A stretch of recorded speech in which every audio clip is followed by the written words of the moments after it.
નમસ્કાર મિત્રો, વિડીયોમાં તમારું સ્વાગત છે। તો મિત્રો, અત્યારે હાલની ખૂબ જ મોટી અને દુઃખદ ખબર સામે આવી રહી છે।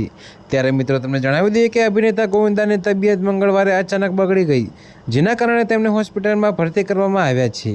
તો મિત્રો, ગોવિંદા મંગળવારે રાત્રે 8:30 વાગે અચાનક બેહોશ થઈ ગયા, જેના પછી ડૉક્ટરની સલાહ પછી તેમને કેટલીક દવાઓ આપવામાં આવે છે। જી હા મિત્રો, જો કે તમને વધુમાં એ પણ જણાવી દઈએ કે અને મિત્રો કહેવામાં આવી રહ્યું છે કે દવા લીધા પછી ગોવિંદાની હાલતમાં સુધારો થયો છે, પરંતુ રાત્રે આશરે 12:30 વાગે તેઓ ફરી અસ્વસ્થ અનુભવવા લાગ્યા, જેના પછી રાત્રે આશરે 10 વાગે આસપાસ તેમને મુંબઈના ક્રિકેટર હોસ્પિટલમાં ભરતી કરવામાં આવ્યા હતા।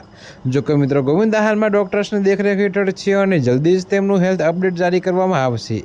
તો તમને જણાવી દઈએ કે તાજેતરમાં ગોવિંદા હિમેન ધર્મેન્દ્રનો હાલચાલ જાણવા મુંબઈના બ્રિજ કેન્ડી હોસ્પિટલ પહોંચ્યા હતા, જ્યાંથી તેમનો વિડીયો પણ સામે આવ્યો છે। તો મિત્રો, આ દરમિયાન ગોવિંદા ખૂબ જ ભાવુક દેખાયા હતા। તો મિત્રો, ધર્મેન્દ્રની ખરાબ તબિયત વચ્ચે ગોવિંદાના હોસ્પિટલમાં એડમિટ થવાની ખબરે તેમના ફેન્સને ખૂબ જ ચિંતિત કરી દીધા છે, જે તેમને જલ્દી ઠીક થવાની પ્રાર્થના કરી રહ્યા છે।